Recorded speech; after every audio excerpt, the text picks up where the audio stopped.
اللہ تعالیٰ نے یہاں پر جو نظام ترتیب دیا ہے وہ یہ کہ یہاں ہر ادنا مخلوق اعلیٰ کے لیے قربانی دیتی ہے اور اللہ تعالیٰ کی ذات کے نام پر دیتی، ورنہ انسان کی کیا طاقت، انسان کی کیا جرت کہ ایک انسان ایک جانور کو اپنے ہاتھ سے ذبح کرے۔ یہ اس لیے کرتا ہے کہ اللہ تعالیٰ کا یہ نظام جاری ہے کہ یہاں ہر ادنا اپنے اعلیٰ کے لیے اللہ کے حکم پر قربان ہوتا ہے۔ انسان جب زمین کا سینہ چیرتا ہے، اس میں ٹریکٹر چلاتا ہے، ہل چلاتا ہے، تو مجھے اور آپ کو یہ زمین خاموش لگتی ہے، لیکن اللہ کی کائنات گونگی کائنات نہیں ہے۔ اللہ کی ساری کائنات بولتی ہے، بس کچھ فطرت کی زبان میں بولتے ہیں اور کچھ اس طرح بولتے ہیں جس طرح ہم بول رہے ہیں، لیکن یہاں ہر چیز بولنے والی ہے۔ قیامت کے دن ساری چیزیں بولیں گی، پتھر بولیں گے، پتے بولیں گے، درخت بولیں گے، دیواریں بولیں گی،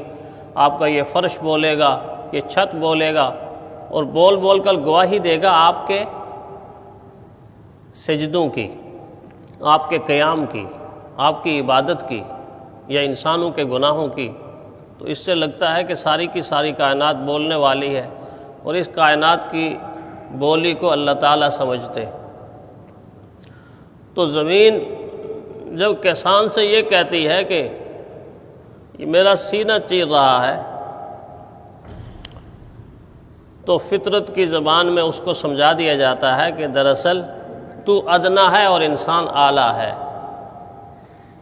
اور ادنا ہمیشہ اعلیٰ کے لیے قربانی دیتا ہے۔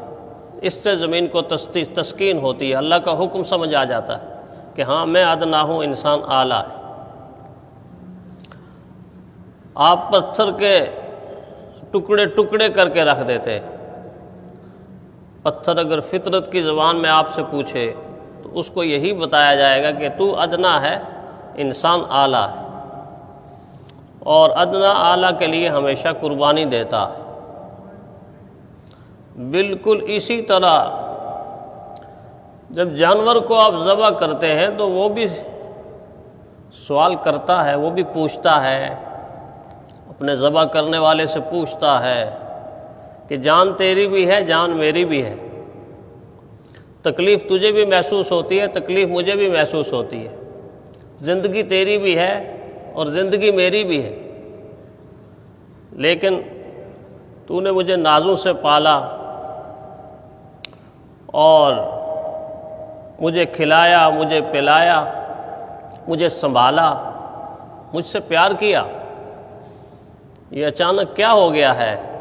کہ تیرے ہاتھ میں چھری ہے اور میری گردن ہے، تو میری گردن پر چھری چلانا چاہتا۔ تو اللہ تعالیٰ نے تکبیر کا جملہ خوبصورت عطا کر کے جانور کی اس فطری زبان کا جواب بھی دیا اور اس کو تسکین بھی پہنچا دی کہ جب ایک انسان کہتا ہے بسم اللہ اللہ اکبر، تو گویا جانور کے اس سوال کا جواب بھی دے رہا ہوتا ہے کہ میں کون ہوتا ہوں کہ آپ کی گردن پر چھری چلاؤں، آپ کو ذبح کروں۔ دراصل مجھے میرے رب نے، جو تیرا بھی رب ہے، اس رب نے حکم دیا ہے کہ میں اس کے نام پر تجھے قربان کر دوں، اپنے نام پر نہیں، اس کے نام پر تجھے قربان کر دوں۔ چنانچہ یہ تکبیر جب پڑھی جاتی ہے،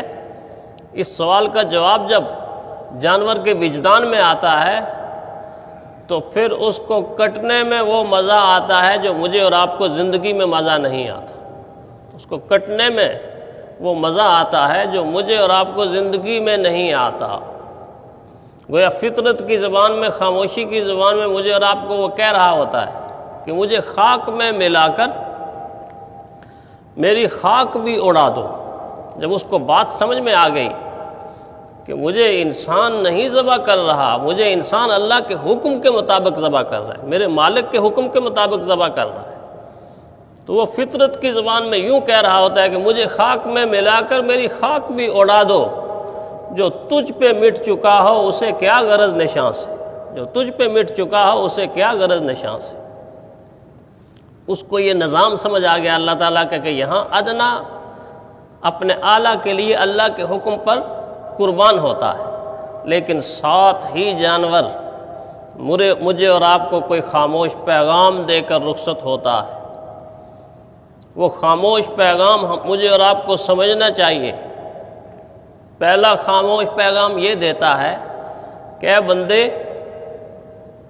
تم نے مجھے خدا کا نظام سمجھایا کہ یہاں ہر ادنا اعلیٰ کے لیے قربان ہوتا ہے، تو پھر میں تم سے سوال کرتا ہوں۔ جانور کہتا ہے میں تم سے سوال کرتا ہوں کہ میں ادنا تھا، تم اعلیٰ تھے، میں نے آپ کے لیے قربانی پیش کر دی۔ کبھی سوچا ہے انسان، کبھی سوچا ہے انسان کہ تم سے بھی تو کوئی اعلیٰ ہے، تم سے بھی تو کوئی اعلیٰ ہے، تم سے کون اعلیٰ ہے؟ تم سے وہ اعلیٰ ہے کہ جس کو تم ایک دن رات میں نماز کی صورت میں 200 کے قریب اپنی زبان سے اقرار کر کے کہتے ہو سبحان ربی الاعلیٰ، سبحان ربی الاعلیٰ، سبحان ربی الاعلیٰ۔ تم نماز کی صورت میں سجدے میں جا کر اقرار کرتے ہو کہ میرا پروردگار اعلیٰ ہے، میرا رب اعلیٰ ہے، مجھے پیدا کرنے والا اعلیٰ ہے، مجھے بھیجنے والا اعلیٰ ہے، مجھے واپس بلانے والا اعلیٰ ہے، تو تم سے بھی کوئی اعلیٰ تو ہے۔ اگر آج اس کے نظام کے تحت مجھے ذبح کر رہے ہو، میں ادنا اعلیٰ پر قربان ہو رہا ہوں، تو کل اگر وہ وقت آ جائے، وہ اعلیٰ تم سے کہے کہ میرے نام پر گردن پیش کر دو، میرے نام پر اولاد پیش کر دو، میرے نام پر بچے پیش کر دو، میرے نام پر کنبہ پیش کر دو، میرے نام پر قبیلہ پیش کر دو، میرے نام پر خاندان پیش کر دو، میرے نام پر جائیداد پیش کر دو، یہ ساری کی ساری چیزیں گن گن کے خاموشی کی زبان میں جانور کہتا ہے، تو کیا واقعی تم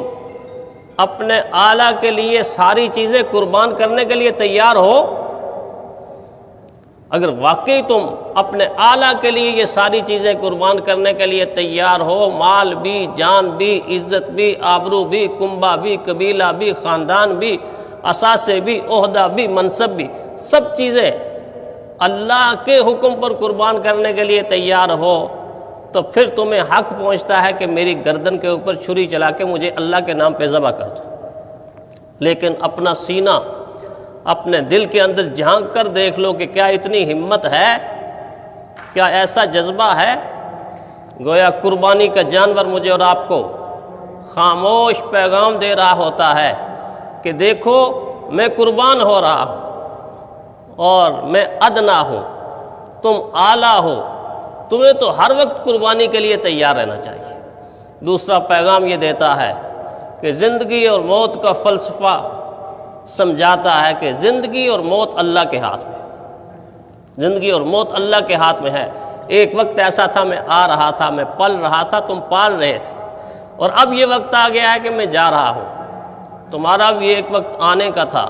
اور ایک وقت میں تم چلے جاؤ گے۔ پھر خاموش پیغام یہ دیتا ہے کہ زندگی کی راحتیں اتنی لذت نہیں دیتی کہ جتنی لذت کسی کو اللہ کی راہ میں کٹنے سے حاصل ہوتی ہے۔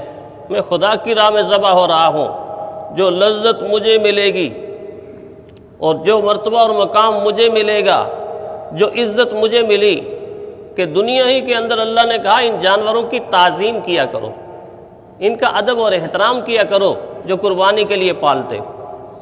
تو جانور خاموش پیغام یہ دیتا ہے عزت اللہ کے ہاتھ میں ہے،